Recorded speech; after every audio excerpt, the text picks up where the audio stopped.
Nestled behind the trees in a nook created by Interstate 40 and the 45 bypass in Jackson, Casey Jones Village is a step back in time when the railroads ruled the day. Good Southern cooking and memorabilia greet folks at the Old Country Store and restaurant, and for shoppers there's plenty of other unique stores and boutiques. There's a motel for weary travelers, and if the mood strikes, you can even sleep in a real caboose. The centerpiece, of course, is the Casey Jones Home and Museum.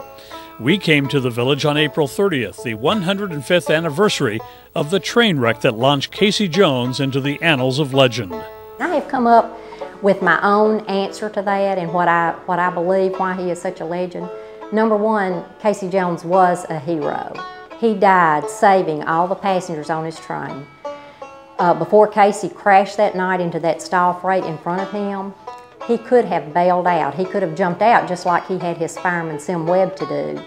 Casey chose to stay with that train, knowing he probably would not survive, to save those passengers. So he really is a hero. And another reason I think he is such a legend is Casey Jones was an everyday man. He got up and went to work every day. We can certainly identify with that. Here was a man who loved his job. He wanted to do it the very best he could, and in doing that, he saved the lives of all these people. So to me, that's another reason that he is such a legend, because people can identify with this man, a man who got up and went to work every day. John Luther Jones had a lifelong love affair with the mighty steam locomotives of early railroading and eventually worked his way up through the ranks to engineer. His nickname, Casey, came from his birthplace, Casey, Kentucky. Casey Jones had an easy manner and was well liked by everyone. He had a reputation for getting his trains in on time, even when that required a little extra speed. Working for the Mobile and Ohio Railroad, Casey moved to Jackson, Tennessee, where he met and married Janie Brady, whose mother ran the boarding house where Casey lived. The decade from 1890 to 1900 was happily filled with trains, his sweetheart, and the 3 children Casey adored. Just after midnight on April 30th, 1900, filling in for an ailing engineer, Casey took the controls of a passenger train, which had arrived late from Chicago. The night of the wreck, Casey's run was from Memphis, Tennessee to Canton, Mississippi. It was 188 miles. He was an hour and a half late. He was pulling passengers and mail, so he did want to be as much on time as possible. So he was going a little faster than usual to try to make up for that lost time. Casey had the passenger train, so he had the right-of-way on the track. Everyone else, all the other trains, were supposed to be on side tracks for him to go through on the main line. He was 14 miles from the end of his run, had pretty much made up that hour and a half that he had started late when he came to Vaughn, Mississippi. And he knew there would be other trains there, but they would be on the sidings for him to come through.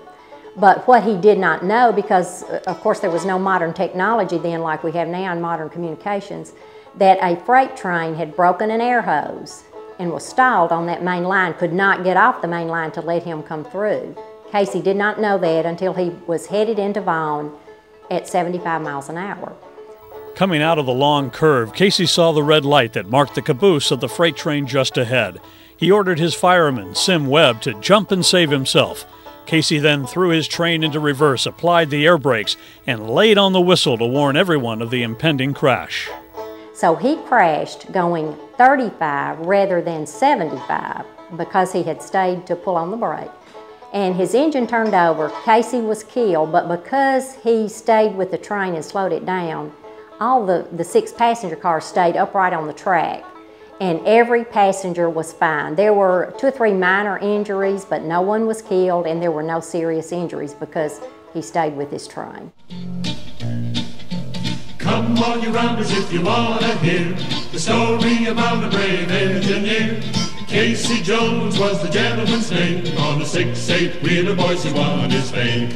The legend of Casey Jones began when a little ditty sung around the train yard gained popularity on the vaudeville stage. Casey had a friend, this Wallace Saunders, who helped him keep his engine clean. And Wallace loved Casey. Casey had a real good rapport with the people he worked with, and Wallace Saunders was one of those people. He was African-American engine wiper, and he and Casey were not only co-workers, but Casey considered him a friend. He was good to him, and Wallace pretty much idolized Casey. So when Casey died, he wrote this song about Casey Jones. He liked to write songs. Now, I think he didn't literally write them down. He was, I think, considered an illiterate. But he made up this song, and so the men on the Illinois Central Railroad started singing it up and down the railroad. And then it was copyrighted. It was picked up by vaudeville people and then men who wrote songs, and it was copyrighted in 1909. So the ballad went all over the world, the Casey Jones ballad. But it was written by Wallace Saunders, the engine wiper who helped Casey to keep his engine clean. The legend has been celebrated in song, a postage stamp, a TV show starring Alan Hale Jr., who went on to become the skipper on Gilligan's Island, in books, toys, and in many other ways. Casey's home was actually downtown on West Chester Street near the tracks, but it's preserved here with similar furnishings and personal items and a wealth of railroad information and memories. The railroad certainly did a lot to build our country, and I think we need to keep this segment of American history alive. Casey Jones was a part of that segment of American history, and I do think that it's important to keep it alive by having their homes and their stories out there so that everyone has access to these stories. And speaking of stories and access, our visit just happened to coincide with the 5th annual Hobo Gathering at Casey Jones Village. I took a job on the extra shift, way up on the mountain. I paid my fee and the boss shipped me. Ties I soon was counting. Well, the hobo era started right after the Civil War, and them guys rode because they rode out of necessity. There was nothing else running except freight trains. There was no helicopters or airplanes or buses or anything, back in 1865. And they were traveling migratory workers. They worked for a living. They traveled around and got off the trains at these water tanks where the steam engines had to stop for water.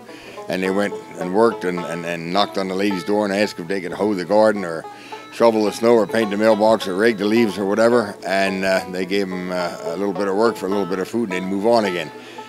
Today's hobos are just a curious breed of older ex-hobos and some curious thrill-seeking youngsters that are out there riding the trains and trying to beat the bull. In other words, they're recreational riders.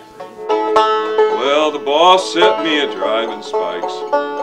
Sweat was enough to blind me. The boss, he didn't like my pace, so I left my job behind me.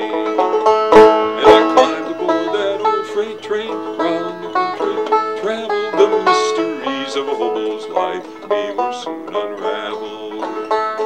Well, I'm a librarian in Rockford, Illinois, and when I'm not busy being a librarian, I'm busy watching trains and getting on the road as much as I can.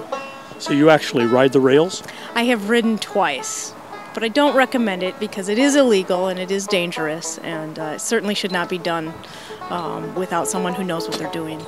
But you do it. I do it. I do it. I figured last year if I was going to run for Queen, I ought to at least ride once to see what it was really like. So I rode with 3 of my hobo friends up near Chicago.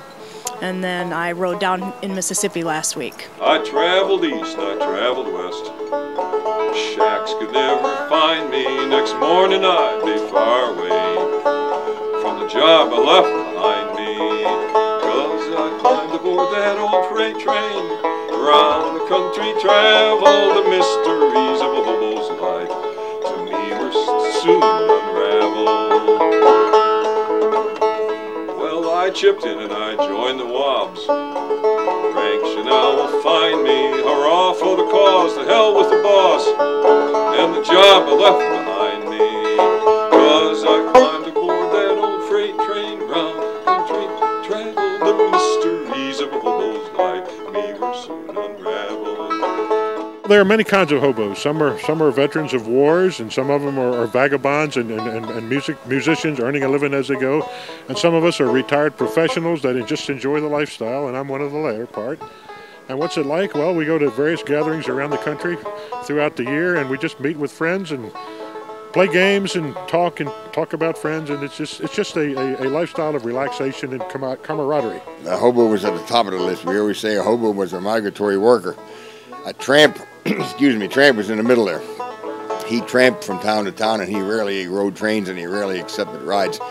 He worked only when he had to. He was kind of middle class, and the bum was down at the bottom of the bucket or the bottom of the ladder. He was drunk, dirty, and he never moved out of the town until the sheriff used to load him up in the car and give him the bum's rush. And they say he can't come back to this town anymore.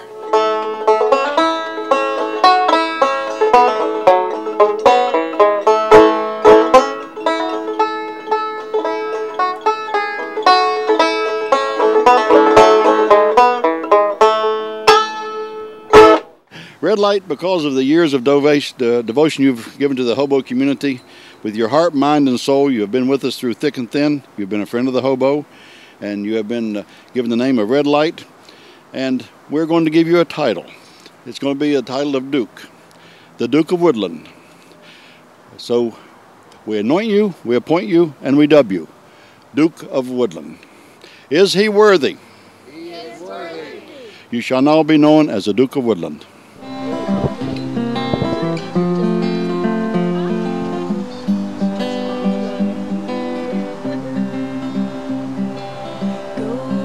To sleep, you weary hobo. Let the towns drift slowly by. Can't you hear the steel rails humming? That's the hobo's lullaby. I was queen in 2000, and it's like being with family. Anytime we get together, it's better than a family reunion, because the hobos enjoy each other the way they are. Family expects something of you, and it expects you to be someone, but a hobo family just expects you to be you. And so that's what I enjoy about the hobos. And the sticks are cut to fit. They made the exact length, and when the ground is wet and the hobo wants to take a nap, he has the stick just right. And he said he sleeps like this, like a tripod.